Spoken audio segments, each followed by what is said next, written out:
houses in New Hampshire that don't have solar on them that could. And, and there's a lot of ways to do this to make it work. And we could really create a different kind. It's only a small segment, but it would at least jumpstart that whole idea. And so I try to package this all up and say, it's real. People are doing it other places. We could be doing it. We don't. And it's very easy to fix. And that supposedly should make some people wake up, but it has yet to do that. So that's how I believe financing these systems is going to happen in the future. Like I said, unfortunately for Wes, in the past, it's always been me and Eric Stelzer who have come up here, and Eric's got this whole list of all these programs, and they're all gone, because the Recovery Act is gone. And even to the extent that they're even there, I wouldn't look at them as a long-range plan. There's not million, we had $18 million to spend in this state. Never again. It's probably 200,000 now. And that's not the way you think about it. The way to think about it is a market-based response to how we get these things going. So it's really it's doing these types of systems and going after things like installation costs and other programs like that. So that, I realize I hurled things. I have a tendency to talk very fast once I get going. Any questions? How do the third-party electric companies that are coming in, how are they comparing with the price that you can offer? They are, they're very close. Is it more, if you go to a school and say, I can do this, but then that third party goes there and says, well, I can do the same thing without having to put the solar array. That's the thing, there's a stigma to the look of it. Right. A lot of people don't like the look of it. I don't like the look of it. But so they're coming very close to what your costs. They are, but what are their costs going to be 5 years from now or 10 years from now? Right, like in Exeter, the array I showed you at Exeter, that contract is only 10 years long, and we're 4 years into it, so we have 6 more years. At the end of 6 years, their price is 0 because they own the array. They get it. Yeah, there'll be some maintenance stuff, but the maintenance amounts to cleaning it twice a year and mowing the grass in there 4 times a year. They were already mowing the grass, so that's irrelevant. The cleaning, probably, I think we're paying $600 to clean, so that's $1,200 a year for $50,000 in electricity, and that's the difference. The difference is once you've paid off your investment of the solar array, the energy is free, and that's the reason why I like to use the mortgage. I didn't even talk about what happens at the end of 30 years when your mortgage is paid off and you're not paying for the array. Then your electricity is free. Let's assume that the financing. Let's assume the solar array comes down at 30 years. You still save $1,500 a year for 30 years. That's $65,000. And that assumes that the electric rate stays flat. How likely is that? So yeah, you're right. We have a tough challenge with those guys because people are looking at it. But occasionally we get the forward-thinking CFO who says, okay, wait, I could pay 0.5 cent more today for the next 10 years, and then for the next 25 years, I can pay 17 cents less. Okay, I get it. Or they'll say, all right, well, the only reason our price is so close is because it's 10 years. If you make our contract 20 years, then we're way lower. If you make our contract 25 years, we're lower even more. So it's all about, there's an elasticity to the formula. The length of the contract drives up the kilowatt hour rate. If you extend the contract, it reduces the rate. Is there any mechanism for transfer? I mean, I know there are for some formal programs, but if, say you're going to a homeowner in Massachusetts, you got a 20-year contract with them. The average person lives in a house for 7 years. Is there any formal mechanism so that you can keep it with the meter? Yes. There are 2 options. Most of these, we don't do residential scale projects, primarily because we haven't tried to figure that out, but I know that the companies that do them, they leave the homeowner with 2 options. One is they'll come and remove the system. So technically, I think there are 3. One is they'll remove the system. The second is they'll tell the new homeowner or the old homeowner that they can buy out the remainder of the lease. And so the new homeowner can finance the remainder of the lease when they purchase the house. So they give the money to the solar company, and now they get the solar array for free. So now they get the free solar array with all the things. And then the third is they can just step into the lease or the power payment. So they can say, you know what, I like that deal. 10 cents a kilowatt versus 16. I'll take it. And so they just sign up and they get it. And so the solar company has a lien on the equipment recorded at the registry, so everybody's aware of the fact that this solar array belongs to another company, and they can either buy it, have it removed, or step into the lease. We went to the Deep Retrofit conference a couple weeks ago, and there was a lot of real estate agents there, and the real estate market is starting to understand these different benefits that aren't visible. You know, like the deep energy retrofit isn't visible, but it's a benefit of the house. Right. And there are real estate agents that are able to market that in the selling of the house, which needs to be done. They need to understand Right. the The different next aspects. step. The next step is the appraisers and the Yes. banks. They need to realize that, you know, in the sad thing is, you know, well, especially in the, you know, in the last decade, we've been loaning money to people at a rate that we shouldn't be loaning it to them. And now I realize that I'm proposing that we loan even more money to people. But if first of all, let's get out of the subprime mortgage BS. If a bank is willing to give somebody $250 based on this calculation, because this is what you do when you get a mortgage, how much does it cost, what's your budget, and that we determine how much we can pay for your financing. Well, if your budget drops, then obviously you can pay more money for the financing. So the bank has to take into account this person is going to pay $4,000 a year for utilities. This person is going to pay $2,000. So of course we're going to loan them more money because they're paying less on utilities. So, and those people don't know it yet. They're the hardest ones. The appraisers and the bankers, awful. You know, the whole industry is like locked in the 40s or something. And it just, you can't, they're the ones who don't think solar works. Well, if I showed that presentation before they were said, well, what about Solyndra? And it's like, oh my God, are you kidding? You know, that's where we are with some of these industries. The banks and the appraisers and the real estate agents, to a certain extent, are just looking at their bottom line, what they're going to make on the front. Right. And the bank makes more. That's the funny part about the bank. In this scenario, the bank makes more because they're loaning more, and they've got a more secure home loan because they're saving $1,500. That's 10% almost, you know? That's not peanuts when we're talking about making loans and, you know, add a couple of zeros to that, and you're doing 100 mortgages a year. You know, now we're talking, you know, 28 million versus 25 million. That's a lot of money for doing nothing. But thinking. You know? Forward thinking. Yeah, I should kind of, yeah. So, you had mentioned something about the tax, like property tax. There's no additional property tax if you put up a solar array. you could get an exemption. That assumes they're even going to charge more. I mean, most assessors go out there and say, I don't know what that is, and they won't even do it. But if they do know what it is, and they try to assign value, if your town has adopted the exemption, you can file for an exemption and get that taken off your taxes. We had just the exact opposite experience when we did a deep energy retrofit. We had the appraiser come out and, you know, give us about 10 cents more in value. And when I asked him why, he says, I can't appraise it at a higher value unless people are going to recognize it as a higher value, and nobody recognizes it yet as a higher value. So you get the market to recognize it, and I'll recognize it. It's like a yeah, it's a terrible circle. And the other thing is, you know, when you're talking about financing, one group you want to recognize the value, the other group you kind of don't want to recognize the value. You can't let those games be played. You got to say, look, this adds value to the house because it saves us money. We're willing to pay more property taxes on that. But we think because these are new, that our town should adopt an exemption.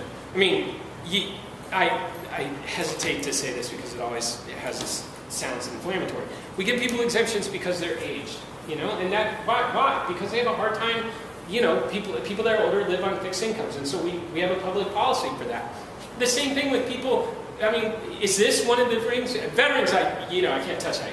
We don't give people who serve in our country enough benefits, and so whatever they can get, they can get. But, you know, I think that solving this energy problem and people taking that into their own hands, I don't think that, you know, that is a justification for contributing more money to the town's fiscal situation. You know, I think there are other, you know, if you want to build a very expensive house and it's just flat out more expensive, you know, your granite countertops and stuff like that, yeah, you pay a tax on that because that's like a luxury item. But this is like a functional part of the solution item that shouldn't really be taxed, in my opinion.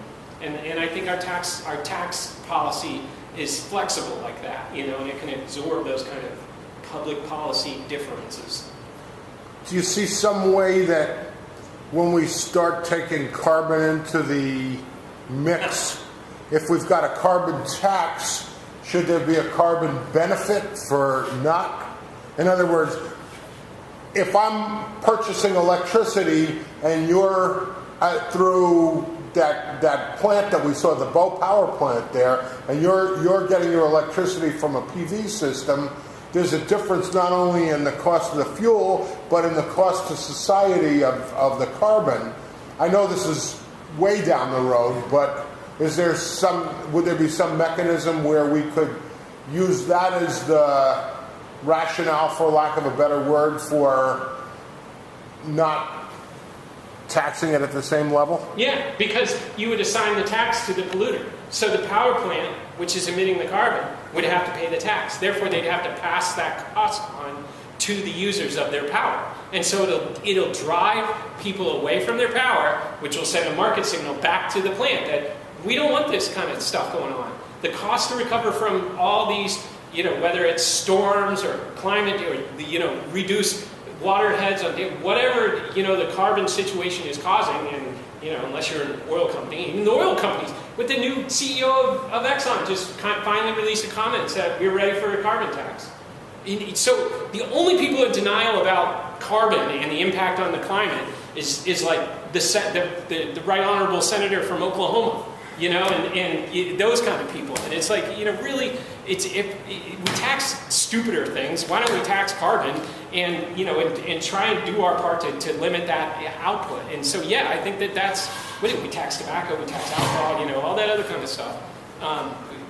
There's enough evidence to show the devastation of carbon, so why tax it? And that's what happens. That's why we tax cigarettes and alcohol ostensibly, because it's a burden on society and it costs people money, and so we need more taxes to offset that kind of stuff. It's just like, this always gets me in trouble in New Hampshire. I think people who don't wear helmets with a motorcycle should pay a tax. If you don't, that's a lot of money. A head injury costs a lot of money, and whenever I go to Massachusetts in the summer and I see motorcyclists come across the border, pull over, take their helmets off, and then take off, and it's just like, oh, really? Come on. I get the whole freedom thing, but we license people who do fingernails, but then we let people ride around without helmets on, and it's just like, that's a burden on society, in my opinion. If you have adequate health insurance, you're willing to pay your own way for a head injury, fine. But if you're going to go in the emergency room and you don't have health insurance, it's going to cost $250,000. I'm paying for that, you're paying for that, we're all paying for it. And that's really how government is supposed to work, I think. We're getting way off energy right now. I heard a guy speak who was involved in the transplant registry, and he was saying if you need a quick transplant, the best thing to do is to move to a state where there's no motorcycle helmet law. Yeah, it's proven over and over and over again that the per capita cost for healthcare is so much higher in states that don't have the helmet law, because it's always such a devastating injury, and it's sad. I get it, but I understand the thrill of riding a motorcycle, but without a helmet, it's tough. But the point of that is not about motorcycles and helmets. It's about we as a state do these bizarre things with freedom and tax. And then we have this horrible, weird debate about carbon, and it's just like, I don't understand. It promotes things that mean a lot to us. It helps. It creates a new economy. Those are all reasons worthy of changing the tax structure as we deal with those particular items. So, just as a review, I know it's not the way we want to ultimately go, but what are the tax credits now? So, the tax credits now for there's two different kinds, and we've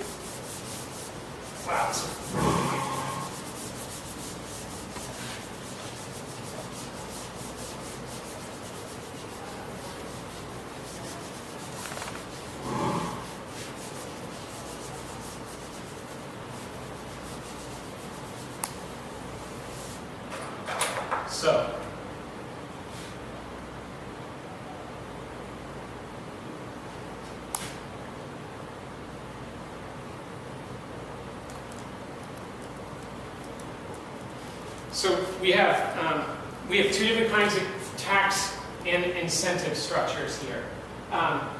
You get, in New Hampshire, let's just do this through New Hampshire. You get a rebate, which is, let's say this, let's make this simpler. Sorry. So this is 1 kW. This is 12 kW. So this is a 1 kilowatt system on a house, and this is a 12 kilowatt system on a business. You get a rebate in New Hampshire that's $750 because it's 75 cents a watt DC or something like that. I think the commercial is 80. So just for purposes of the exercise, let's just go through it. So 80 is 9,600. Is that right? Yeah. And then you get to the tax credits. So do you know how tax credit works? You get down to you get to your adjusted gross income. That's a number. That number corresponds to a tax rate. The adjusted gross income times your tax rate equals how much tax you owe. So if you owe $10,000 in tax, your AGI is what led to that. So above the adjusted gross income is all of your income minus deductions. So if you have an income of $100,000 and you have deductions for your mortgage at $10,000 and and child deductions and all these things, you end up with your adjusted gross income. So a deduction is equal to that number times your tax rate. So if your tax rate is 30%, the value of a $10,000 deduction is $3,000, right? Does that make sense? So a tax credit is a direct offset of your tax bill. So if I have a tax credit of 30%, let's say our system is $4,000, it's 30%, so it's $1,200. That goes right to your tax. So the tax credit is $1 for $1, whereas a tax deduction incentive is $1 for 30 cents. So tax credits are big, tax deductions not so big. So you get a 30% tax credit on both sides. So these guys get a tax credit as well, 30%. Then you get a deduction. You get 0 deductions for residents. But these guys get accelerated, what's called MACRS, modified accelerated cost recovery. And that is 5 years. So you take the total value of the system and divide it into 5, and then you get a deduction. So, but the deduction is 30%. So let's just say that it is roughly the net present value of the deductions are $10,000, right? That times 30% factored out over 5 years. 5 years, and now you end up with your final sum. So so on the residential side, we're looking at $2,950 for your 1 kilowatt array. And on the business side, we're looking at $9,400. So 1/4 and half. So you can see that the tax structure has a big deal. Now, so the problem with tax incentives, like I said before, is you've got to have a tax bill due. So if you're not making money, or you're a student, or your business is failing, and you don't have a tax incentive, you can't realize these benefits. So that's a tough problem in a tough economy. If you don't have a tax due, you can't take a tax credit. So one of the most powerful things in the Recovery Act, this stimulus bill, was they took this 30% tax credit and they just sent you a check once you put the system in. They gave you 60 days, they reviewed it, they said, okay, we'll just send you a check. You don't get a tax credit, but you get a tax. It was called the Section 1603 tax grant, is what they called it. And that's what fueled the solar industry for 2 years, and that expired at the end of last year. And now we're back into this market where we can only work with businesses that have the taxes so they can take the deduction. So that's why you've seen all these solar companies going out of business, because the solar market was going gangbusters while this was in place. But it expires, the economy hasn't come back, and so there's not enough people doing projects. But you can see the impact of the tax incentives. So tax credit, tax deduction, you don't get it on the residential side, tax credit and the deduction on the commercial side. And then the state rebates here and here. So now we get back to my original calculation here. So now you got that residential homeowner, and instead of doing the 15 grand, we're really talking about 6 or 7.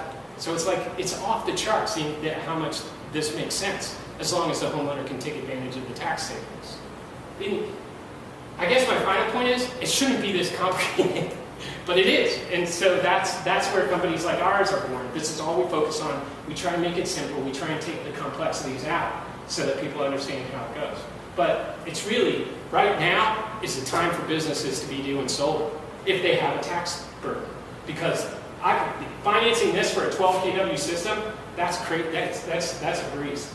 And you know, I told you about how the incentives should go down. Well, the price of solar has come down, but the incentives haven't really started going down yet. And so we're in this kind of weird state where solar's really cheap, the incentives are really high. It's time to do it, because the incentives are going to start ratcheting down, because people are going to, once the economy starts coming back, I think people are going to start taking a look and say, okay, enough with the incentives, let's ratchet it back a little bit. Of course, New Hampshire did the ridiculous decline of the renewable energy credit, but that was more political. Now, you're doing more commercial, not industrial. Are you doing any industrial applications for this, where it's an offset of your regular energy, or is it just schools Yes. and things like that? No, we're doing a place called Banner Mold and Die in Leominster, Mass, which is a tool and die, kind of factory, and we're doing a 150 kilowatt ground mount array. Do they have to run their facility? No, they'll still be using grid power. That's all the room they have. Yeah, they'll just offset it. Most of the systems you do grid tied? Oh yeah. We are looking at doing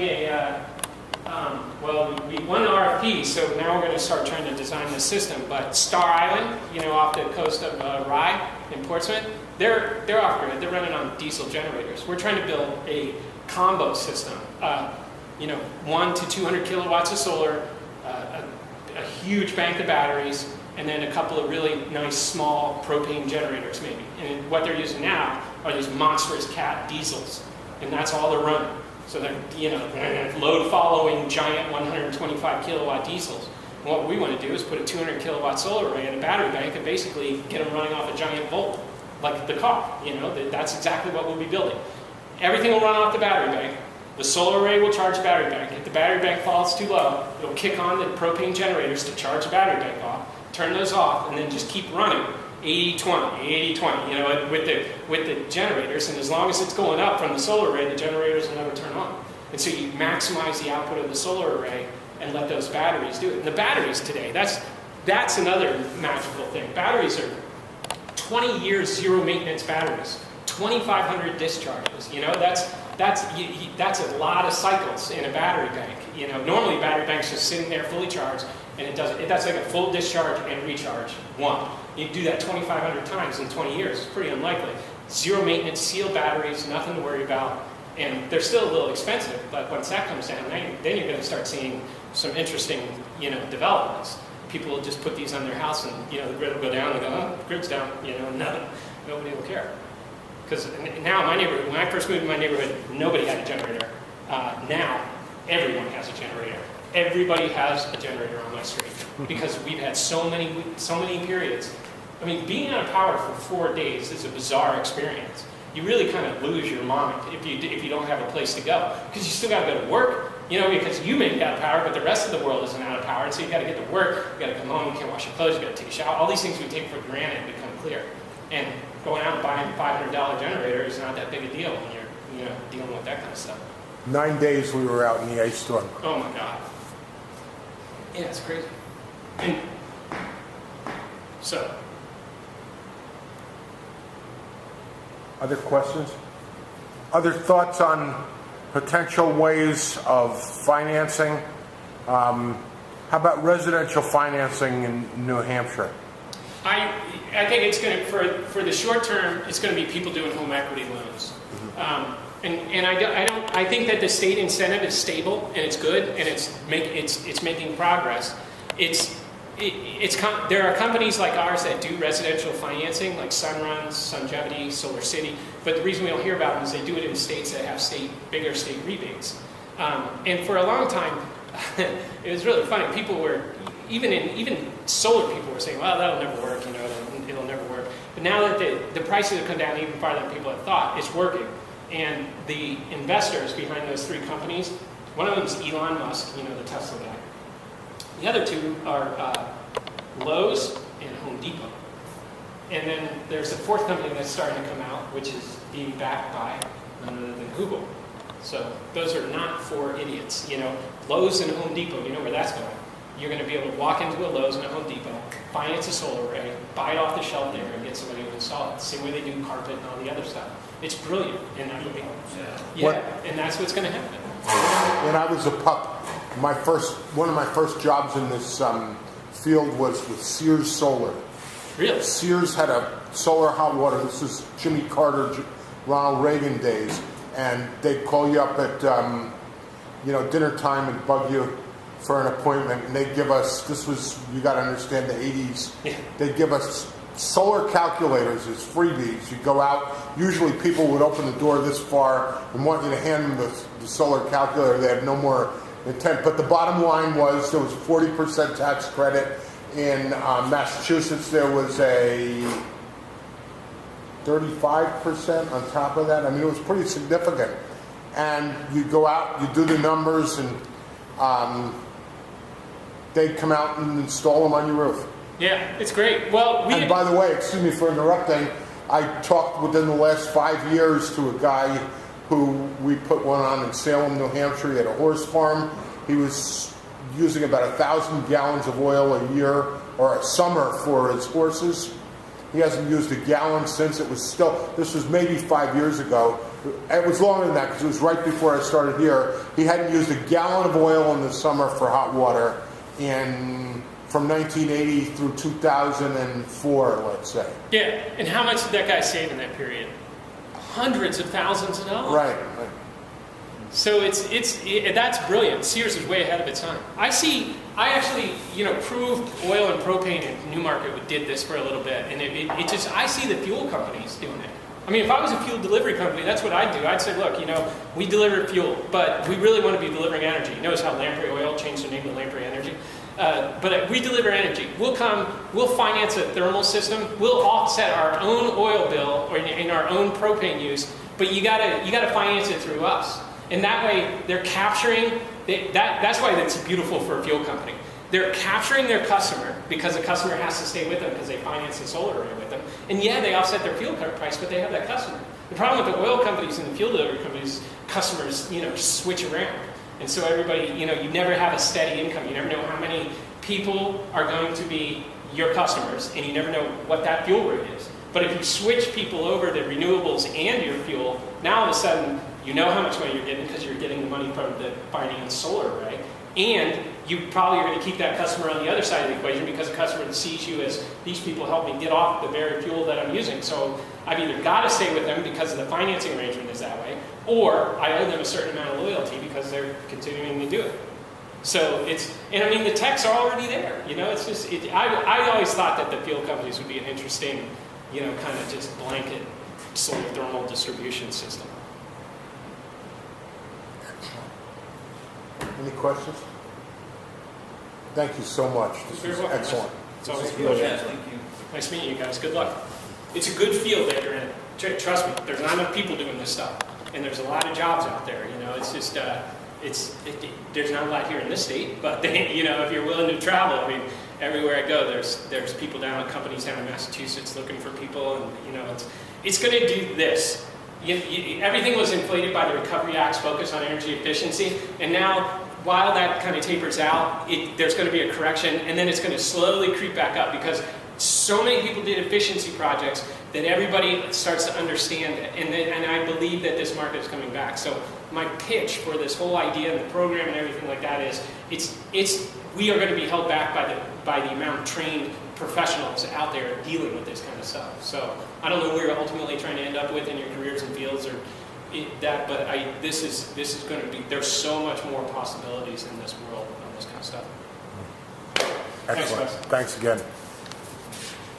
We did